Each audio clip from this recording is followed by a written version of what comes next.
Hello বন্ধুরা, মুসলি ব্লগে সবাইকে স্বাগতম। বন্ধুরা চলো আর দেরি না করে শুরু করি আজকের নতুন গল্প। আমার দ্বাদশ শ্রেণীর পরীক্ষা শেষ হয়ে গিয়েছিল। মা বললেন, 1-2 মাসের জন্য তোমার মামির বাড়ি চলে যাও। আমার মামি দিল্লিতে থাকতেন। দশম আর দ্বাদশ শ্রেণীর পরীক্ষার জন্য আমি গত 4-5 বছর ধরে মামির বাড়ি যেতে পারিনি। আমি যাওয়ার প্রস্তুতি নিলাম এবং পরদিন রওনা হলাম। মামির বাড়ি ছিল একটা গলির ভিতর। আমাকে দেখে মামি আর মামা খুব খুশি হলেন। মামির 2 সন্তান, একজন মেয়ে আর একজন ছেলে। আমি হাত পা ধুয়ে ফ্রেশ হয়ে নিলাম। মামি আমার জন্য খাবার পরিবেশন করলেন। খাওয়া শেষে আমি একটু পা ছড়িয়ে বসার জন্য ছাদে গেলাম। ছাদে ঠান্ডা হাওয়া বইছিল। আমি ছাদ থেকে নিচের গলি দেখছিলাম। গলির অবস্থা পর্যবেক্ষণ করছিলাম। তারপর আমি নিচে নেমে মামির সঙ্গে গল্প করতে লাগলাম। মামির মেয়ের নাম ছিল সুনিতা। সুনিতা আর রাহুল, মামার ছেলে, কাউকেই তখন বাড়িতে দেখা যাচ্ছিল না। আমি মামিকে জিজ্ঞেস করলাম, সুনিতা আর রাহুল কোথায়? মামি বললেন, সুনিতার ক্লাস আছে, তাই সে ক্লাসে গেছে, আর রাহুল তার বন্ধুদের সঙ্গে বাইরে গেছে। কিছুক্ষণ পরে সুনিতা এল। সে অনেক ফর্সা আর সুন্দর ছিল। এই বছর ও অনেকটাই বদলে গিয়েছে। তার শরীরে অনেক পরিবর্তন এসেছে। তার চুল লম্বা আর সিল্কির মতো ছিল। সে আমার দিকে তাকিয়ে হাসলো। আমি তার দিকে তাকিয়ে হাসলাম। আমি কিছু বলার আগেই সে তার ঘরে চলে গেল।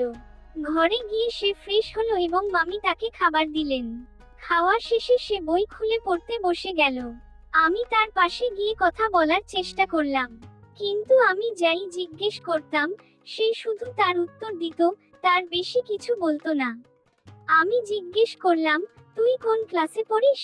সে বলল, আমি এখন একাদশে গেছি। আমি বললাম, কোন সাইড নিয়েছিস? সে বলল, আমি কমার্স নিয়েছি।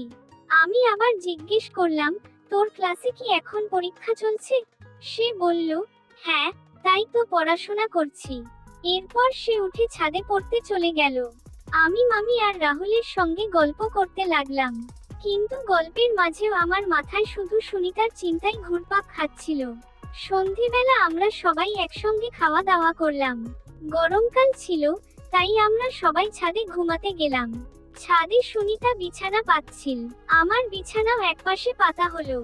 আমি সেখানে শুয়ে পড়লাম। সুনিতা মামির পাশে শুয়েছিল। আমি চুপি চুপি শুধু তার মুখের দিকেই তাকিয়েছিলাম। চাঁদের আলো চারপাশে পড়ছিল। সেই আলোতে সে স্পষ্ট দেখা যাচ্ছিল। আমি শুধু তাকিয়েই রইলাম আর ঘুমিয়ে পড়লাম। সকালে মামি আমাকে ডেকে তুললেন। আমি উঠলাম এবং নাস্তার জন্য নিচে গেলাম। সুনিতা তখন ক্লাসে যাওয়ার জন্য তৈরি হচ্ছিল। আমি তার সঙ্গে কথা বলার চেষ্টা করলাম, কিন্তু সে আমায় এড়িয়ে গেল আর ক্লাসে চলে গেল। যতই সে আমাকে এড়িয়ে চলছিল, আমি ততই তার প্রতি আকৃষ্ট হচ্ছিলাম। সারাদিন আমি রাহুল আর মামির সঙ্গে গল্প করলাম, গেম খেললাম। মামা বললেন, আমার কোম্পানির কাজের জন্য আমাকে অন্য শহরে যেতে হবে, 1-2 সপ্তাহ থাকতে হতে পারে। আমি বললাম, হ্যাঁ মামা, চিন্তা করবেন না, আমি আছি। মামি মামার জন্য নাস্তা দিলেন। মামা নাস্তা করে বেরিয়ে গেলেন। সারাদিন আমি রাহুল আর মামির সঙ্গে গল্প করলাম, গেম খেললাম, কিন্তু আমার মনে সারাক্ষণ শুধু সুনিতাই ঘুরছিল। আমি তার অপেক্ষায় ছিলাম। বিকেল 4টা বাজে, দরজা খোলা হলো। আমি দেখলাম সে এসেছে। সে ঘামে ভিজে গিয়েছিল, কিন্তু সে তাড়াতাড়ি তার ঘরে গিয়ে ফ্রেশ হয়ে এল। রাহুল বলল, চলো না ভাইয়া, বাজার যাই। আমি রাহুলের সঙ্গে বাজারে গেলাম। বাজারে ঘুরে কিছু জিনিসপত্র কিনলাম আর সুনিতার জন্য চকোলেটও কিনলাম। বাড়ি ফিরে আমি সুনিতাকে চকোলেট দিলাম, কিন্তু সে বলল, আমার চকোলেট ভালো লাগে না। আমি ভাবলাম, মেয়েরা তো সাধারণত চকোলেট পছন্দ করে, তাহলে সে কেন নিল না? সে একটু আলাদা ছিল। যতই সে আমাকে দূরে ঠেলছিল, আমি ততই তার প্রতি আকৃষ্ট হচ্ছিলাম। সেদিনও আমরা সবাই ছাদে ঘুমাতে গেলাম। রাতে হঠাৎ বৃষ্টি শুরু হলো। তখন আমরা সবাই উঠে বিছানা গুটিয়ে ছাদের সেই ছোট ঘরে চলে গেলাম। ঘরটা একটু ছোট ছিল। বিদ্যুৎ চলে যাওয়ায় ঘরটা একেবারে অন্ধকার ছিল। আমি একপাশে গিয়ে শুয়ে পড়লাম। হঠাৎ রাতের বৃষ্টির গর্জনে আমি জেগে উঠলাম। আমি অনুভব করলাম আমার পাশে কেউ শুয়ে আছে। আমি ভাবলাম হয়তো রাহুল, কিন্তু বিদ্যুতের ঝলকানিতে যখন আমি তাকালাম, আমি একদম শোকড। আমার পাশে সুনিতা শুয়েছিল। আমার নিঃশ্বাস যেন বন্ধ হয়ে গেল। মনে হচ্ছিল শরীরে কোনো শক্তি নেই। ওকে এত কাছে দেখে আমার হুঁশ উড়ে গেল। আমি তার দিকে পিঠ দিয়ে ঘুমিয়ে পড়লাম। ওকে দেখতে দেখতে আমি ঘুমিয়ে পড়লাম।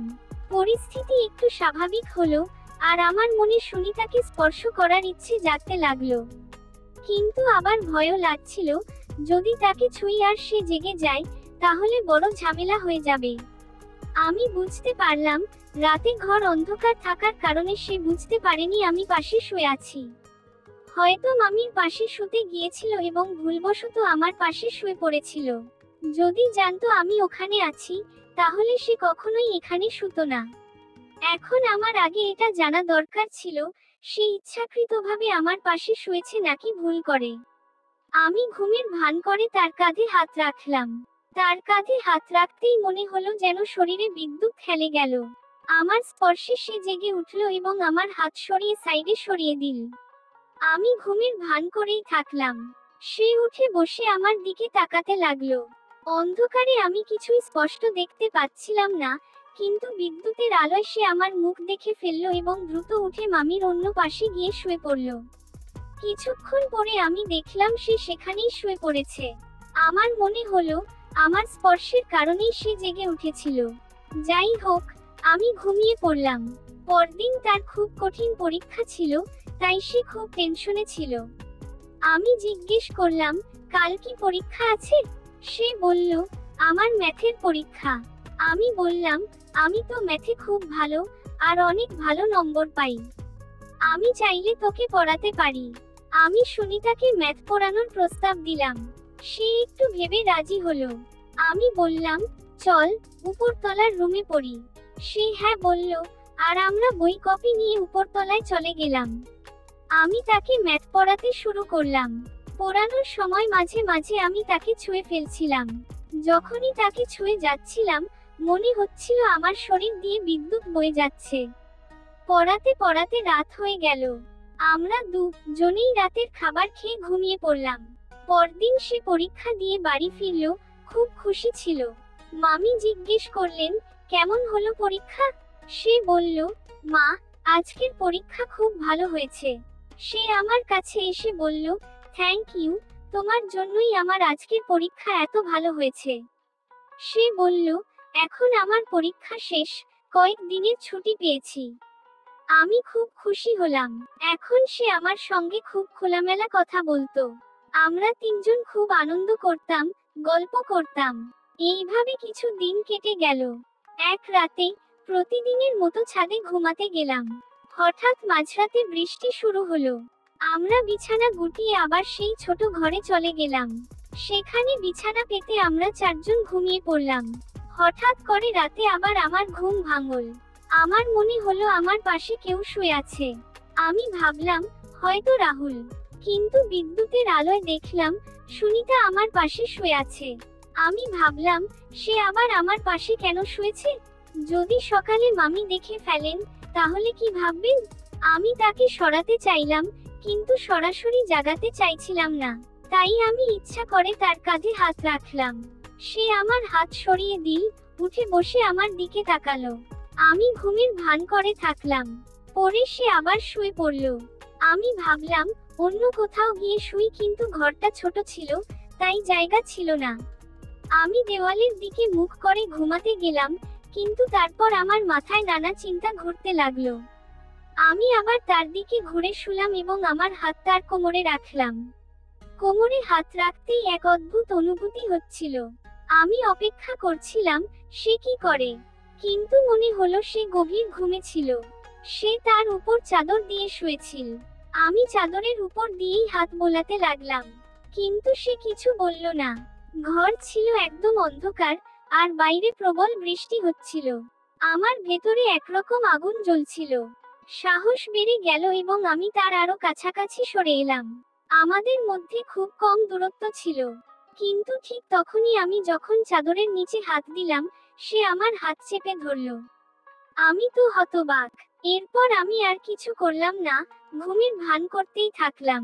সে আমার হাত ধরে রাখতে লাগলো। আমার হৃদস্পন্দন বেড়ে গেল। কিছুক্ষণ পরে সে আমার কানে ফিসফিস করে বলল, আমি নিচে যাচ্ছি, তুমিও চলো। তখন বৃষ্টি কিছুটা কমে গিয়েছিল। সে উঠে বসলো, তার মা আর রাহুলের দিকে তাকালো, তারা গভীর ঘুমে ছিল। এরপর সে ঘরের বাইরে বেরিয়ে নিচে চলে গেল। তার কথা শুনে আমার তো ঘুম উড়ে গেল। আমি ভাবছিলাম, এতদিন যে মেয়েটা আমার সঙ্গে ঠিকভাবে কথা বলছিল না, আজ হঠাৎ করে একা নিচে ডাকছে। লাইট এখনো আসেনি, পুরো রুম ও বাইরে অন্ধকার ছিল। আমি নিচে গেলাম, দেখলাম সে অপেক্ষা করছিল, কিন্তু অন্ধকারে স্পষ্ট দেখা যাচ্ছিল না। সে আমার কাছে এসে আমার হাত ধরে একটা রুমে নিয়ে গেল। সেখানে সে আমাকে বিছানায় ধাক্কা দিয়ে বসাল এবং আমাকে চুম্বন করতে লাগলো। আমিও সাড়া দিতে লাগলাম। আমরা দুজন একে অপরের ভালোবাসায় হারিয়ে গেলাম। কিছুক্ষণ পর আমরা নিজেদের কাপড় ঠিক করলাম এবং আবার উপরতলায় গিয়ে শুয়ে পড়লাম। এইভাবে 20 দিন কেটেছিল। এরপর আমার ছুটিও শেষ হয়ে গেল, তাই আমি গ্রামে ফেরার জন্য রওনা দিলাম। যাওয়ার সময় আমি সুনিতার চোখে জল দেখলাম। আমি বললাম, তুই চিন্তা করিস না, আমি মাকে বাবাকে সব বলবো এবং আমাদের বিয়ের কথা তুলবো। আমি তোকে খুব ভালোবাসি। আমি বাড়িতে গিয়ে মা বাবার সঙ্গে কথা বললাম এবং সুনিতার হাত চাইলাম। আমাদের বিয়ে হয়ে গেল এবং আমরা দুজন সুখে শান্তিতে জীবন কাটাতে লাগলাম। বন্ধুরা, আজকের গল্প এখানেই শেষ হলো। এরকম নতুন নতুন আরো গল্প পেতে আমাদের চ্যানেলটি সাবস্ক্রাইব করে আমাদের পাশেই থাকুন। সকল বন্ধুদের ধন্যবাদ।